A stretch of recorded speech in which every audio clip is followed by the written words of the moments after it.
On everyone, my name is Matt Jarbo. This is $3 Theater, and it's been a really weird ride when it comes to the Spider-Man movies and the Spider-Man franchise. I mean, it's been 16 years since Sam Raimi's first movie dropped in May 2002, and it's never quite been topped, I don't think. Oh, maybe with the exception of Spider-Man 2. I think that was a superior film because Peter Parker it wasn't an origin story. It was the first time Spider-Man got a full movie without having to spend half of it working on where he got his powers from, but really dealing with the Doc Ock storyline, which I thought was really fantastic. And then Spider-Man 3, which I still like. It's not as good, but it was ever. Then, of course, Spider-Man, or the Amazing Spider-Man series, which failed to connect in ways that I still don't fully understand. Again, no one has ever been able to explain to me exactly how Amazing Spider-Man 2 failed to make money.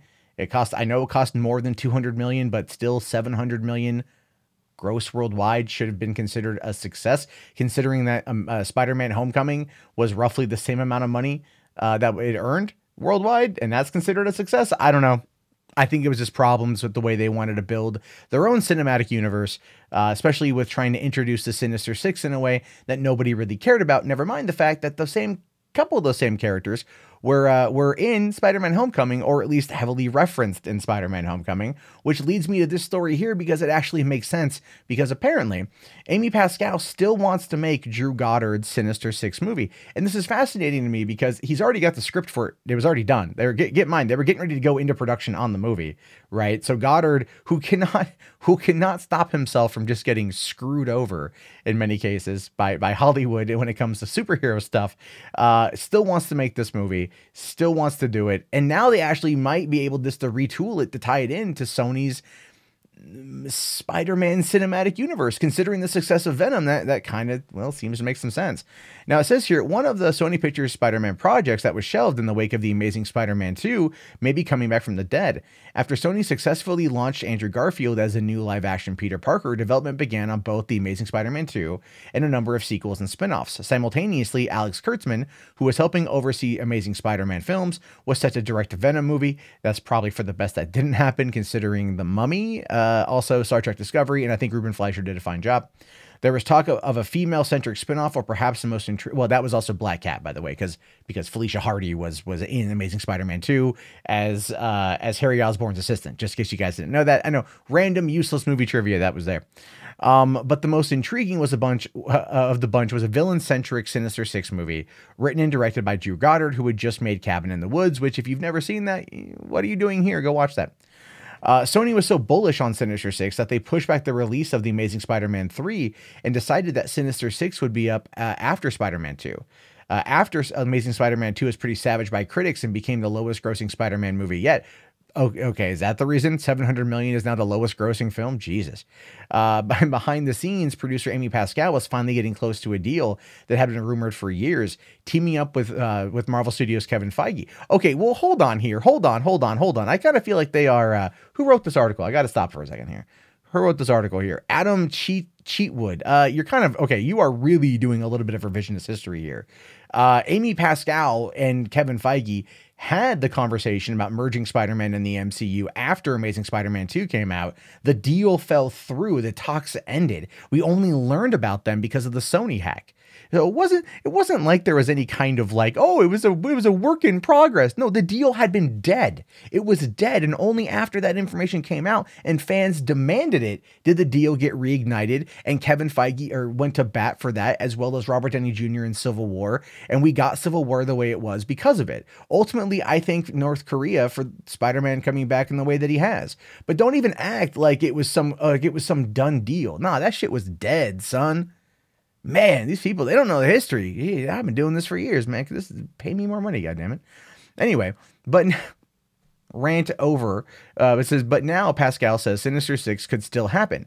In an interview with Vanity Fair tied to the critically acclaimed Spider-Man Into the Spider-Verse, which is all Sony Pictures and has no involvement from Marvel Studios, Pascal said she's ready to make Drew Goddard Sinister Six whenever he is, saying, I'm just waiting for Drew to be ready to direct it. I would do anything with Drew Goddard. I'm just waiting for him to tell me he wants to. Now, that is probably the one thing that would make Drew Goddard get just an absolute diamond cutting erection. You know what I mean? Because think of it like this.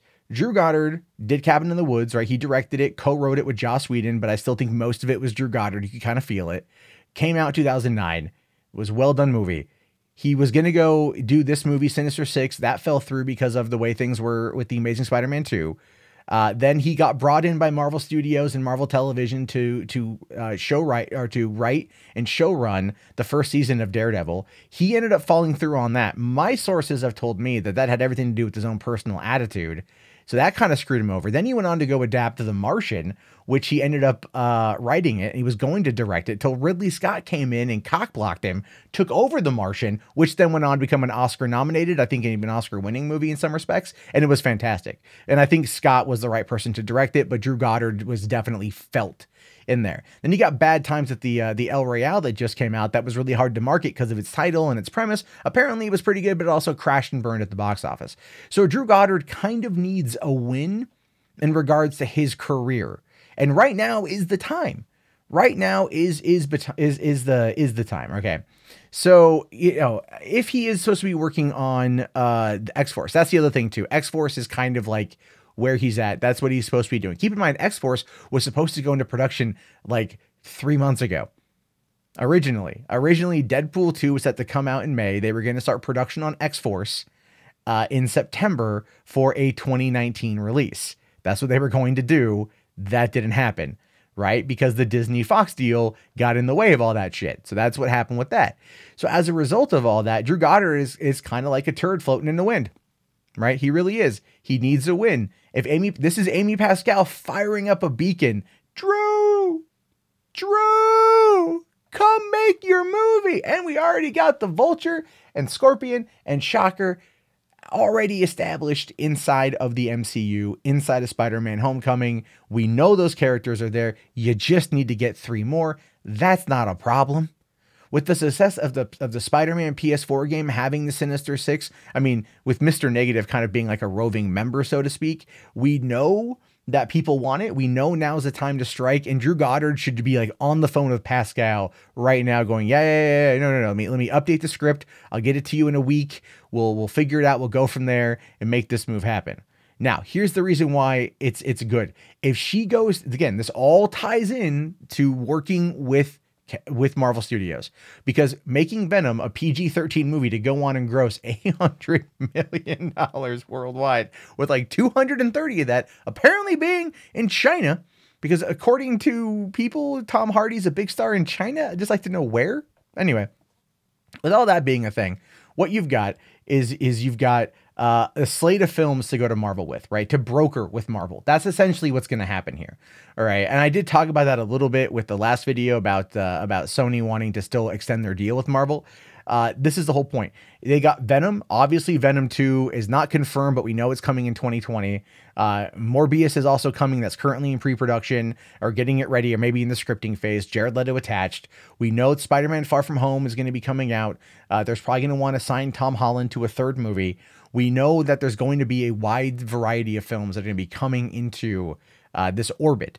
And if Amy Pascal can go to Kevin Feige with like Drew Goddard writing and directing this one, Venom 2 on the way from Ruben Fleischer, again, proving that PG-13 works and they can sell it. Okay. And they're going to be focusing, by the way, they're going to be refocusing Venom 2 on more of a dark comedy horror, since those elements of the movie were what resonated best with the audience, which is true. I rewatched it again the other day, and those moments were fantastic. And I thought the dynamic between the two, or the Dr. Jekyll, Mr. Hyde dynamic, was fantastic. Anyway, I'm getting off topic here. But the point is, if she goes to them with a slate of films that are already in pre-production and ready to go, and she can make it, she can talk to Feige and make the deal work, yeah, it's going to be a lot better than just extending it. It makes the deal sweeter for Feige. Because if they can find a way to bridge the gap together while they're also merging the X-Men into the MCU, it will basically make the MCU whole-ish.